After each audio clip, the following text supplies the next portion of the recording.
All right, good evening, Mayor, council members, staff. Thanks for having us here, I appreciate it.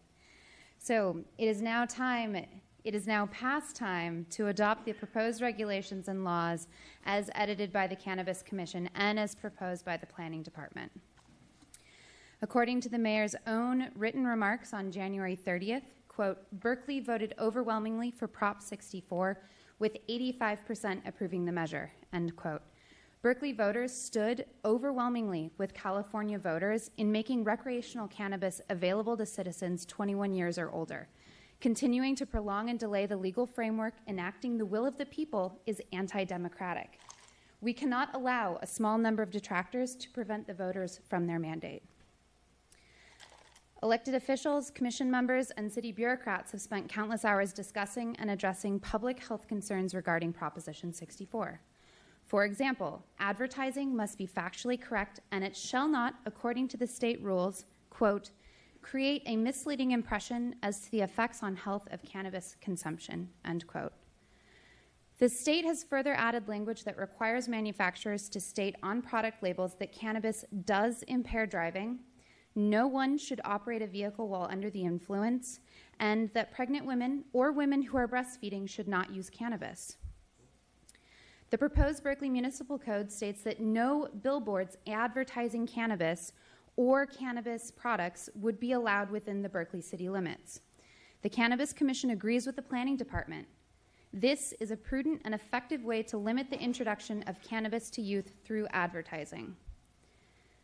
To completely ban and discourage delivery-only dispensaries and cannabis deliveries in Berkeley is above and beyond what the state has deemed appropriate. No matter what Berkeley does, delivery is happening in the state and in adjacent cities. Outlawing these businesses in Berkeley will not diminish the number of deliveries happening here in Berkeley on a daily basis. We have a better chance of safely regulating and controlling this if we allow it to happen and then oversee it with reasonable regulations. A ban merely shifts the responsibility to neighboring municipalities. The state has already put significant limits on what cannabis manufacturers can and cannot do. According to state law, quote, edible cannabis products shall be not designed to be appealing to children or easily confused with commercially sold candy or foods that do not contain cannabis, end quote. There will be no Snackers bars that look identical to Snickers bars. There will be no gummy bear shapes. There will be no cartoons or fun animals associated with the packaging products. There will be no packaging that appeals to children. Edibles have a limit, again I quote the state law, not to exceed 10 milligrams THC per serving, end quote. This clearly limits potency, discourages underage use, and allows for adults to make informed choices about how they choose to use.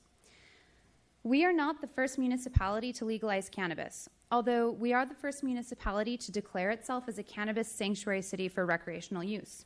The state of Colorado legalized cannabis in 2013, and since then there is compelling evidence to suggest that use among teenagers has fallen in the subsequent years, and according to the 2016 National Survey on Drug Use and Health, shows clearly that Colorado is seeing the, quote, lowest rate of monthly marijuana use in the state since 2007 and 2008, end quote.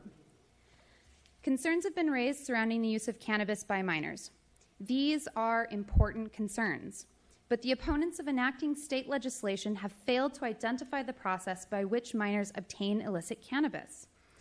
The number of dispensaries does not have a significant impact on how many of our young people are obtaining and using cannabis. Oversight and appropriately strong penalties for providing minors with cannabis work. Businesses do not find it worth the risk to sell to minors because they are subject to oversight, and they already have ample customers in the form of legal adults paying premium prices. Illegal dealers, on the other hand, do not adhere to the age limit nor to appropriate statutes regarding delivery and sale. Significantly restricting the locations where adults can legally purchase cannabis creates economic incentives for underground cannabis markets.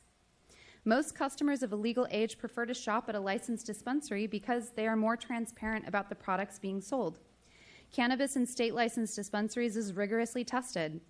According to the SF Gate, quote, To the state, the strict testing program is largely doing what it was designed to do: identify marijuana buds, concentrates, munchies, and other products that are in some way tainted and unsuitable for eating or smoking, end quote. These products are being destroyed and removed from shelves. This helps customers know that what they are putting into their body is safe for consumption.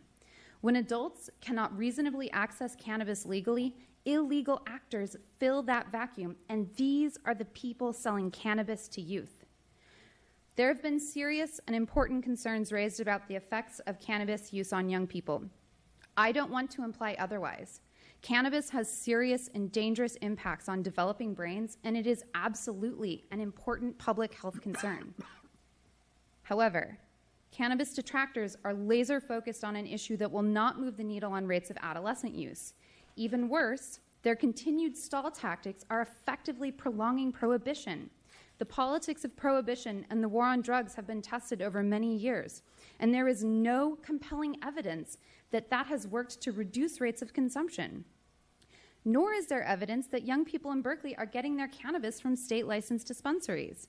Requiring ID before entering a cannabis dispensary or before having cannabis delivered simply does not allow underage actors from acquiring cannabis.